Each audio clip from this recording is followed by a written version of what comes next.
মিষ্টু কি হচ্ছে এগুলো? মিষ্টু, মিষ্টু আমার কথা শোন। মিষ্টু কি করছিস? আরে কি করছিস? মিষ্টু আমার কথাটা শোন। মিষ্টু পাগলামি করিস না।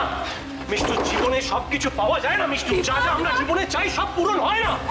মিষ্টু আমার কথা, মিষ্টু মিষ্টু মিষ্টু দে এগুলো, ছাড় ছাড় মিষ্টু, ছাড়ো বলছি। মিষ্টু, মিষ্টুটা আমাকে দিয়ে দে। মেরে বলছি, আমি নিজেকে শেষ করে দেবো তোমাদের সামনে। তোমরা সবাই মিলে আমাকে ডিচ করেছো, সবাই মিলে আমাকে ডিচ করেছো। কি করে কি করে তুমি সৌরভ আর তার এক্স ওয়াইফকে মিলিয়ে দিয়ে এলে দীপ্তদা? আমি সৌরভকে ছাড়া বাঁচতে পারবো না, আমি সৌরভকে ছাড়া বাঁচতে চাই না। মিষ্টু, মিষ্টু কি হচ্ছে কি? মিষ্টু আমার কথাটা শোন। মিষ্টু পাগলামি করিস না, ফেলে দে বলছি। মিষ্টু, মিষ্টুটা ফেলে দে।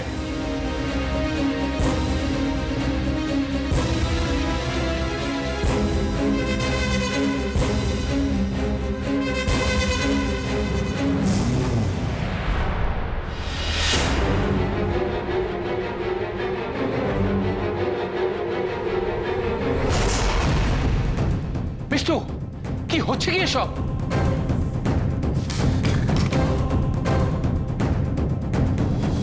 কি হচ্ছে রে মিষ্টু? ইয়ার কি মারছিলে সবার সঙ্গে নাকি? এদিকে তাকাও। হ্যাঁ, কাকে থ্রেট করছিলে তুমি এইভাবে? কাকে করছিলে তুমি? একটা অ্যাক্সিডেন্ট হয়ে গেলে কি হতো, কি হতো, কি হতো? কি আর হতো? তুমি বেঁচে যেতে।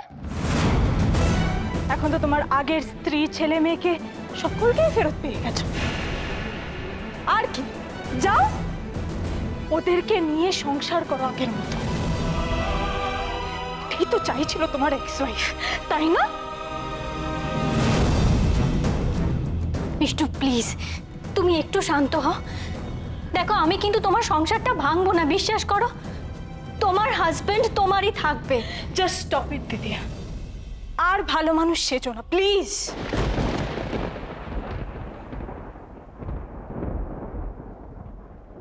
বাবা, তোমার এই অ্যাডাপ্টেড বড় মেয়ে আমার জীবনটা একেবারে নষ্ট করে দিল। মাঝে মাঝে মনে হয় আমি একটা ফালতু, যেন বানের ঝলে ভেসে এসেছি এই ঘরে। মিষ্টু, তুই এটা কি বলছিস? মিষ্টু, মিষ্টু তুই খুব আপসেট হয়ে আছিস বুঝতে পারছি। তুই স্যারের সামনে কি বলছিস তোর খেয়াল নেই। তোমার আর কি দীপ্তদা, তুমি তো মহান সাজলে। নিজের বাগদত্তাকে মুক্তি দিলে, তার আগের হাজবেন্ডকেও ফিরিয়ে দিলে। স্যাক্রিফাইস না, স্যাক্রিফাইস আর স্যাক্রিফাইস। মাঝখান থেকে আমি সব হারালাম। কয়েকটা দিন মিষ্টু, আর মাত্র কয়েকটা দিন তোমার কাছে সময় চাইছি। আমার মেয়েটা শরীরটা ভালো নেই তো, সুস্থ নয়। ও একটা ছোট্ট আবদার করেছে, যে আবদারটা আমাদের রাখতে হবে। আমি তোমাকে তো কথা দিয়েছি তোমার সংসারটা আমি ভাঙবো না। দেখো, দীপ্ত বড় মনের মানুষ, ওর বাচ্চাটার কথা ফেলতে পারিনি, আমার ইচ্ছের কথা ফেলতে পারিনি। যে মানুষটা আমার জন্য এত ভাবছে, আমার মেয়ের জন্য এত করছে, তার কথা আমি কি করে উপেক্ষা করতে পারি বলো?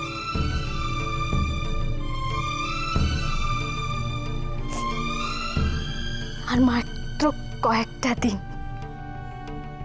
কয়েকটা দিন মিষ্টু, একটু সহ্য করো। একটা নাটক করছি আমি আর সৌরভ ইচ্ছে আর দেবশ্রীর মা বাবা হয়ে থাকবো। এর বেশি আমাদের মধ্যে আর কোনো সম্পর্কই থাকবে না।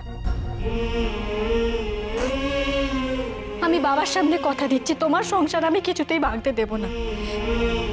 আমার ইচ্ছেটা একটু সুস্থ হোক। আমি ওকে বোঝাবো যে আমার আর সৌরভের মধ্যে কোনো সম্পর্ক নেই, আমরা একসাথে থাকতে পারবো না কোনোদিনও। সেই রাস্তা চিরকালের জন্য বন্ধ হয়ে গেছে, আমি ওকে বুঝিয়ে দেবো। আমার মেয়েটার মুখের দিকে চেয়ে এটুকু সহ্য করো প্লিজ।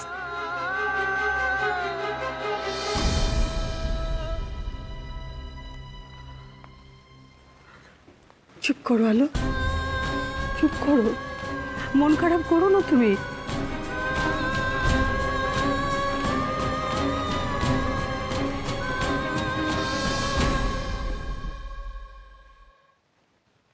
দেখেছিস তো মিষ্টু, দেখেছিস তো তো দিদি আর মনটা। এসব কি বলে গেল আলো?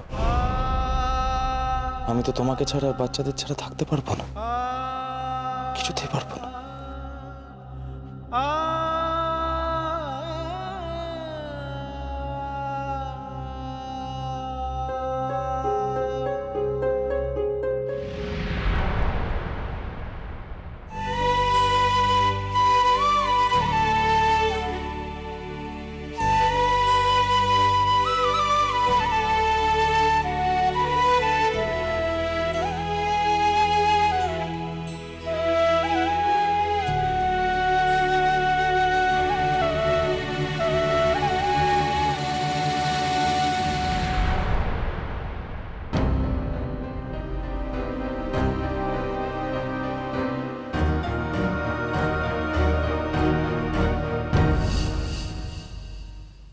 আলো, মিষ্টুকে যা কথা দিলে তুমি,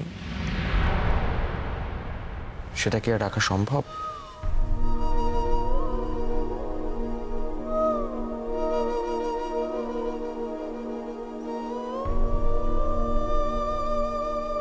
বাচ্চারা ঘুমিয়ে পড়েছে, আমি শুয়ে দিচ্ছি ওদের, তুমি যাও মিষ্টুর ঘরে। আমাদের মধ্যে যদি এতটুকু বিবেক থাকে তাহলে এখন তোমার মিষ্টুর ঘরে যাওয়া উচিত। আচ্ছা আলো, যদি কোনোদিন এরকম শুনতে পাও যে মিষ্টু আমার স্ত্রী। সৌরভ, ভেতরে আসবো? মিষ্টু, এসো না, জিজ্ঞেস করছো কেন? বাচ্চারা ঘুমিয়ে পড়েছে, সৌরভ যাচ্ছে এক্ষুনি তোমার ঘরে।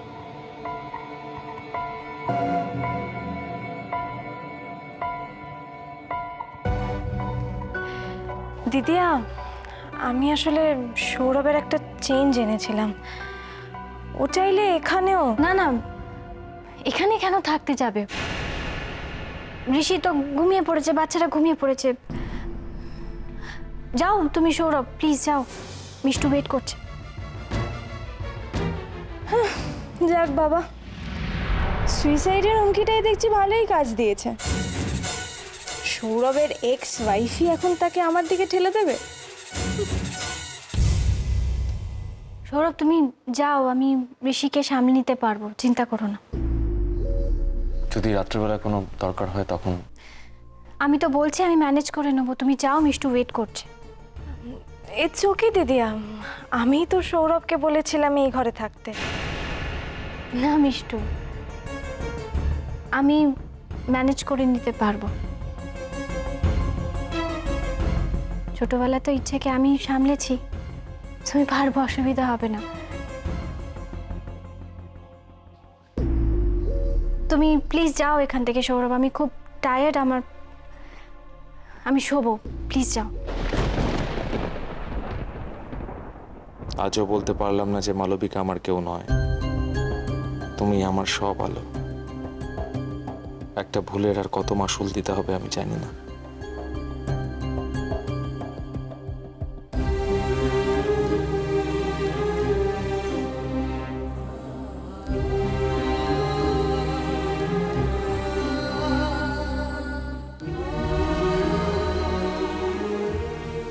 গুড নাইট দিদিয়া, কিছু দরকার লাগলে বলো।